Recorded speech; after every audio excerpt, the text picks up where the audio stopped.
दोस्तों, मेरे पिछले वीडियो में मैंने 50 इमोजीज के बारे में बताया था, वो भी उनके मीनिंग के साथ, और उन इमोजीज को कब यूज़ करना है उसके एग्जाम्पल भी उसमें बताए थे, और वो वीडियो लोगों को बहुत पसंद आ रहा है। अगर आपने वो वीडियो नहीं देखा है तो ज़रूर देखें, मैंने लिंक नीचे डिस्क्रिप्शन में दे दी है। इस वीडियो में मैं आपको बाकी के 50 स्माइलीज इमोजीज के बारे में बताऊँगा जो आपको व्हाट्सएप और दूसरे सोशल मीडिया पर चैट करते वक्त बहुत काम आएगी। So let's begin. इसे मनी माउथ फेस इमोजी कहते हैं। जब आपको पैसा मिलने वाला है या सैलरी मिलने वाली होती है तो ये बताने के लिए आप इस इमोजी का यूज़ कर सकते हैं। इसे face with symbols over the mouth emoji कहते हैं। जब आपसे कोई गलती हो जाती है और आपको अपने आप पे गुस्सा आता है और आप अपने आप को गाली देने से रोक रहे होते हैं, तब इस इमोजी को यूज़ कर सकते हैं। इसे face with exploding head emoji कहते हैं। जब आप बहुत ज़्यादा एक्साइटेड हो या सरप्राइज होते हैं तो ये बताने के लिए आप इस इमोजी का यूज़ कर सकते हैं। इसे फ्लश्ड फेस इमोजी कहते हैं। जब आपसे कोई गलती हो जाती है या आपकी चोरी पकड़ी जाती है तो वो सिचुएशन बहुत ही अनकंफर्टेबल होती है, तो ये बताने के लिए आप इस इमोजी का यूज़ कर सकते हैं। इसे फ्रीजिंग फेस इमोजी कहते हैं। जब आपको बहुत ज़्यादा ठंड लग रही होती है और आपको लगता है कि अब ठंड से आप मर सकते हो, तो ये बताने के लिए आप इस इमोजी का यूज़ कर सकते हैं।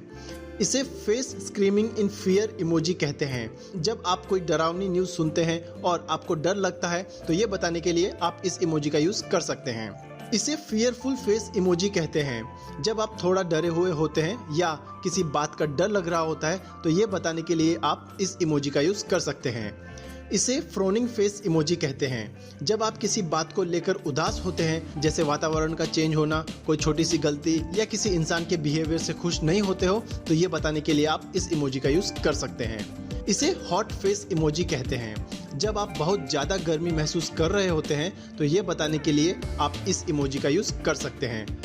इसे face with open mouth and cold sweat emoji कहते हैं। जब आप फिजिकल और मेंटल स्ट्रेस से गुजर रहे होते हैं तो ये बताने के लिए आप इस इमोजी का यूज़ कर सकते हैं।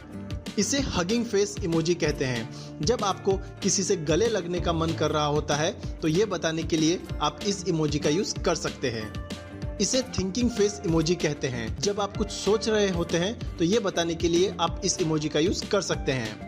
इसे face with hand over the mouth emoji कहते हैं। जब आप किसी इंसान की बात सुनकर शॉक या सरप्राइज होते हैं और आपको लगता है कि वो झूठ बोल रहा है, तो ये बताने के लिए आप इस इमोजी का यूज़ कर सकते हैं। इसे एग्जॉटिंग फेस इमोजी कहते हैं। जब आपको किसी इंसान को कोई सीक्रेट रखने के लिए कहना है या उसको उसका मुंह बंद रखने के लिए कहना होता है तो आप ये इमोजी यूज़ कर सकते हैं।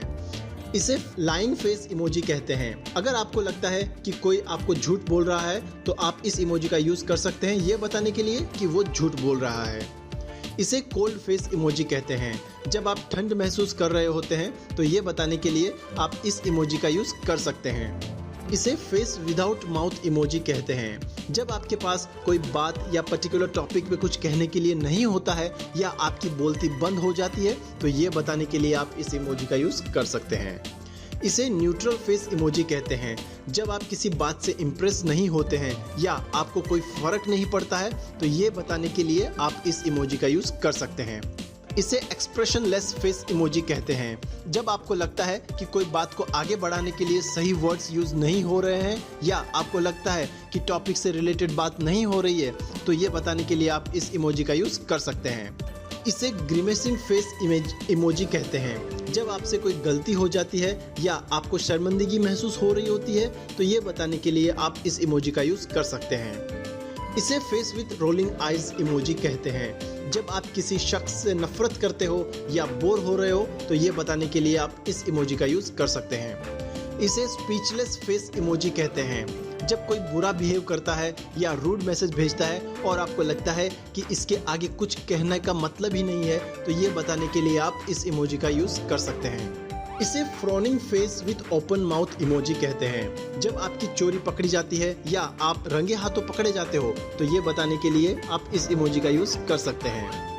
इसे एंग्विश्ड फेस इमोजी कहते हैं। जब आपके साथ कुछ ऐसा होता है जो आपने सोचा नहीं होता है और जिससे आपको डर लगने लगता है और फ्रस्ट्रेशन होने लगती है तो ये बताने के लिए आप इस इमोजी का यूज़ कर सकते हैं। इसे face with open mouth emoji कहते हैं। जब आपको कोई अच्छा सरप्राइज मिलता है या आप किसी चीज़ को लेकर वाव कहना चाहते हैं तो इस इमोजी का यूज़ कर सकते हैं। इसे एस्टोनिश्ड फेस इमोजी कहते हैं। जब आप किसी चीज़ को देखते हैं और आपको यकीन नहीं होता है और आपको शॉक लगता है तो ये बताने के लिए आप इस इमोजी का यूज़ कर सकते हैं। इसे स्लीपिंग फेस इमोजी कहते हैं। जब आपको थकान लगती है या नींद आ रही होती है तो ये बताने के लिए आप इस इमोजी का यूज़ कर सकते हैं। इसे ड्रूलिंग फेस इमोजी कहते हैं। जब आपको किसी इंसान से मिलने की, टेस्टी खाना खाने की या किसी नई कार की उम्मीद होती है तो आपके अंदर की इस टाइप की इच्छा को बताने के लिए आप इस इमोजी का यूज़ कर सकते हैं। इसे स्लीपी फेस इमोजी कहते हैं। जब कोई टॉपिक या मीटिंग बहुत बोरिंग लगने लगती है या आपको बिल्कुल भी इंटरेस्ट नहीं होता है और आपको नींद आने लगती है और बोर होने लगते हैं तो ये बताने के लिए आप इस इमोजी का यूज़ कर सकते हैं। इसे डिजी फेस इमोजी कहते हैं। जब आपको चक्कर आने लगते हैं और आपको समझ नहीं आता है कि क्या हो रहा है तो ये बताने के लिए आप इस इमोजी का यूज़ कर सकते हैं। इसे जिपर माउथ फेस इमोजी कहते हैं। जब आपको किसी से कोई बात को सीक्रेट रखने के लिए कहना होता है तो आप ये इमोजी यूज़ कर सकते हैं, या फिर किसी को चुप करो ऐसा कहना है तो भी ये इमोजी यूज़ कर सकते हैं।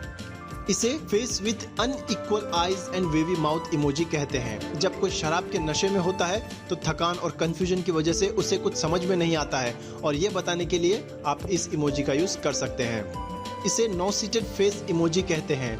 जब आपको किसी इंसान की कोई बात पसंद नहीं आती है या किसी इंसान से आपको बहुत नफरत है तो ये बताने के लिए आप इस इमोजी का यूज़ कर सकते हैं। इसे face with open mouth throwing up emoji कहते हैं। जब कोई इंसान को उल्टी होती है तो ये बताने के लिए इस इमोजी का यूज़ कर सकते हैं, और अगर कोई इंसान बहुत ज़्यादा फालतू बात करता है तो वो बताने के लिए भी आप इस इमोजी का यूज़ कर सकते हैं। इसे स्नीजिंग फेस इमोजी कहते हैं। जब आपको या किसी को भी सर्दी जुकाम होती है और छींक आती है तो ये बताने के लिए आप इस इमोजी का यूज़ कर सकते हैं। इसे face with medical mask emoji कहते हैं। जब आपको किसी से कहना होता है कि कोई बीमार है या हॉस्पिटल में जाना है तो ये बताने के लिए आप इस इमोजी का यूज़ कर सकते हैं। इसे फेस विथ थर्मोमीटर इमोजी कहते हैं। जब आपको तेज़ बुखार होता है तो ये बताने के लिए आप इस इमोजी का यूज़ कर सकते हैं। इसे face with head bandage emoji कहते हैं। जब आपका या किसी का एक्सीडेंट होता है तो ये बताने के लिए आप इस इमोजी का यूज़ कर सकते हैं। इसे face with cowboy hat emoji कहते हैं। ये इमोजी नॉर्मली फ्रीडम, नेचर और हार्डवर्क को बताने के लिए यूज़ होती है। इसे smiling face with horns emoji कहते हैं। जब आप किसी को तकलीफ देने वाले होते हैं या ऐसा कुछ प्लान कर रहे होते हैं तो ये बताने के लिए आप इस इमोजी का यूज़ कर सकते हैं। इसे गॉबलिन इमोजी कहते हैं। जब आपको किसी से कहना हो कि मैं मजाक नहीं कर रहा और मुझसे संभाल के रहना या बच के रहना तो ये बताने के लिए आप इस इमोजी का यूज़ कर सकते हैं। इसे ग्रीनिंग स्क्विंटिंग फेस इमोजी कहते हैं। जब आपको कोई अच्छी न्यूज़ सेंड करता है जिसे सुनकर आपको अच्छा लगता है और आप खुश हो जाते हो तो ये बताने के लिए आप इस इमोजी का यूज़ कर सकते हैं। इसे स्कल इमोजी कहते हैं। जब आप किसी इंसान को कोई घटना के बारे में चेतावनी देना चाहते हैं तो ये बताने के लिए आप इस इमोजी का यूज़ कर सकते हैं। इसे पाइल ऑफ पू इमोजी कहते हैं। जब आपको किसी इंसान को बोलना हो कि डोंट गिव शिट या आपको उसकी बात एकदम बकवास लगने लगती है तो ये बताने के लिए आप इस इमोजी का यूज़ कर सकते हैं। इसे क्लाउन फेस इमोजी कहते हैं। जब कोई आपको बेवकूफ़ बना रहा होता है और अगर आपको उसको ये बोलना है कि मुझे बेवकूफ़ बनाने की कोशिश मत करो तो ये बताने के लिए आप इस इमोजी का यूज़ कर सकते हैं। इसे घोस्ट इमोजी कहते हैं। जब आप किसी को मजाक में हैरान, परेशान या डराना चाहते हैं तो ये इमोजी यूज़ कर सकते हैं। इसे स्कल एंड क्रॉसबोन्स इमोजी कहते हैं। जब आपको किसी की मौत के बारे में बताना है या किसी चीज़ से मौत हो सकती है ये बताना है तो उसके लिए आप इस इमोजी का यूज़ कर सकते हैं। इसे एलियन इमोजी कहते हैं। जब आपको किसी एलियन के बारे में बताना है या किसी की तुलना एलियन से करनी होती है तब आप इस इमोजी का यूज़ कर सकते हैं। इसे किसिंग मार्क इमोजी कहते हैं। जब आप किसी को किस देना चाहते हैं और ये बताना चाहते हैं कि वो बहुत अच्छा है या फिर मैनी थैंक्स कहना चाहते हैं तो ये बताने के लिए भी आप इस इमोजी का यूज़ कर सकते हैं। और इस वीडियो में जो आखिरी इमोजी है वो है ये, इसे रोबोट फेस इमोजी कहते हैं। जब आप रोबोट की तरह पूरा टाइम काम कर रहे होते हैं तो ये बताने के लिए आप इस इमोजी का यूज़ कर सकते हैं। ये इमोजी को आप इमोशनलेस इंसान, आर्टिफिशियल इंटेलिजेंस और साई-फाई मूवीज़ के बारे में बताने के लिए भी यूज़ कर सकते हैं। तो दोस्तों इस वीडियो में मैंने आपको बाकी की 50 इमोजीज़ के मीनिंग बताए हैं। वीडियो पसंद आया है तो लाइक करें और शेयर करें अपने फ्रेंड्स के साथ। मैं मेरा अगला वीडियो हैंड इमोजीज़ के ऊपर बनाने वाला हूँ। और अगर आप